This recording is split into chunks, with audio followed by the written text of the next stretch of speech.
This is Roger, Auto Alex's BMW E30 Touring. Now, if you saw the previous episode, we continued on the fabrication on this car, but it's not yet complete. We've still got little bits and bobs to do, but most of the fabrication is complete. So as you can see, the next stage is cleaning Roger's very dirty bottom. So this is where this fancy machine comes in, and these guys, the ice blasters. How are you doing? I'm good, how are you? Yeah, very good, thank you. Awesome. So, how do we attend to Roger's dirty bottom? Dry ice blasting, of course. Dry ice blasting, of course. Now, what are the benefits of dry ice blasting? Well, dry ice is a water-free, chemical-free, non-abrasive method of cleaning. It's actually really powerful. Right, okay. And I can see that there's a lot of oil, there's a lot of dirt, there's little tiny bits of rust and things like that, so does it attend to that as well? It will attend to most of that, not your rust. Yeah. So it's designed to be non-abrasive, so it might move or clean some surface rust or even take off loose bits of rust, but it's not designed as a treatment for rust prevention or rust cure. Rust prevention, yes, but certainly not to cure rust. Yeah, so there's a big difference between sort of sandblasting that we've done in the past and dry ice blasting. Completely so different. You can actually do this inside as well, can't you? You can, so yes. the workshop is filled with cars, and you can just blast away without... Yeah, so we're not going to be adding any additional media into this cleaning process. So what we're going to clean is going to go somewhere. Yeah. It's going to end up down on the floor. It's going to end up in the air. Yeah. It's not magic.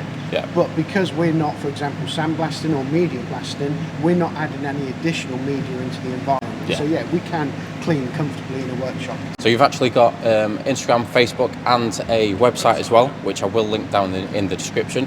So do check these guys out. Give them a like on Instagram, Facebook. Go check the website out. You're mobile as well, aren't you? We are, yeah, full national coverage. So Full we'll national. come to you. Easy. Yeah. Good stuff. So let's attend to Roger's dirty bottom. Let's do it.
done.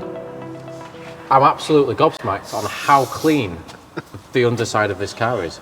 And it started as an absolute mess. I mean, on here was thick gunk and everything, and look, it's literally nearly brand new. I mean, this is ready for a coating, right? It's ready. You can take your coating now. Yeah. So you haven't got to wait for it to dry or anything like that. It's the perfect surface for the coating to adhere to. Right, so I've got good news and bad news, right? Okay. Which one do you want first? Good news, please. Right, so the good news is I'm absolutely over the moon with the work that you've done, and it looks absolutely fantastic, and I'm sure Alex will as well, because you've done inside the engine bay at the top as well. We have, yes. And it does look brand new. But the bad news is you've uncovered more rust for me to sort. But that's good. It's good and it's bad because because it can be seen to be sorted now. It was outside but out there's more good news. Now that you're working on it, it's clean. It is. You can see what's going on.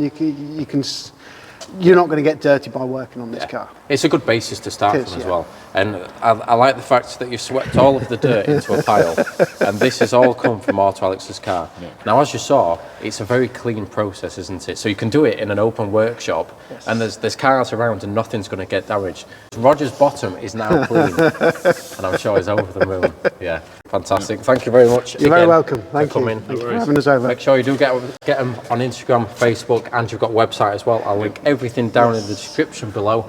And now, while you guys have a nice trip home, I've got more rust to sort.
Right, quite a big moment for Roger.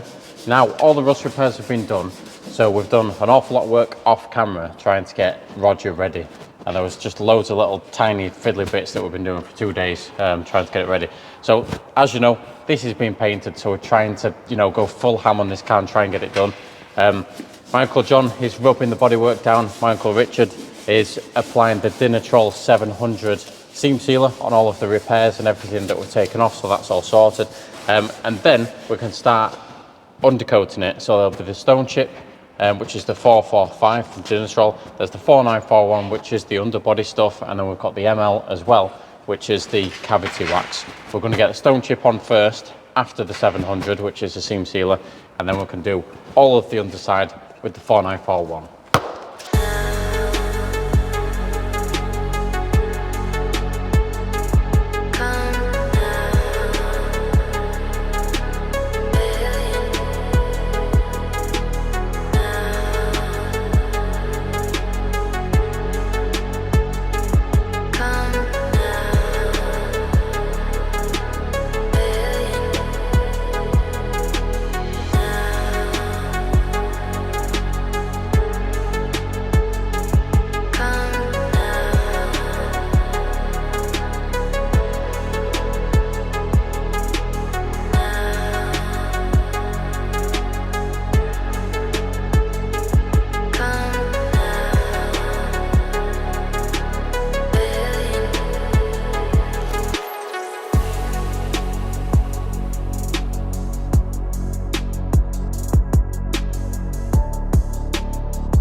Right, so it's the next day here. We've undercoated the entire car, and I've just spotted a couple of things that we've missed. Now that's where the aerosol cans come in, because I don't want to be using the gun and having to clean it out again just for some small areas. So we've got the 445 here, which is the stone chip in the aerosol. We've also got the 4941 here, which is the full undercoating. So this is like the tacky stuff, which is self-healing, and this is the rock hard stuff that you put in the arches. So we're going to use these to top up any areas that we've missed, and it's dead easy to use without having to use the airline, get the gun out, having to clean the gun, etc.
Right, she's in the paint shop. So that's all we've got time for in this video. Do check us out in the next video where we'll get a full lick of paint on the whole entire car, and we're actually going to Shedfest as well. So we'll get a bit of footage going to Shedfest. So we'll see you there.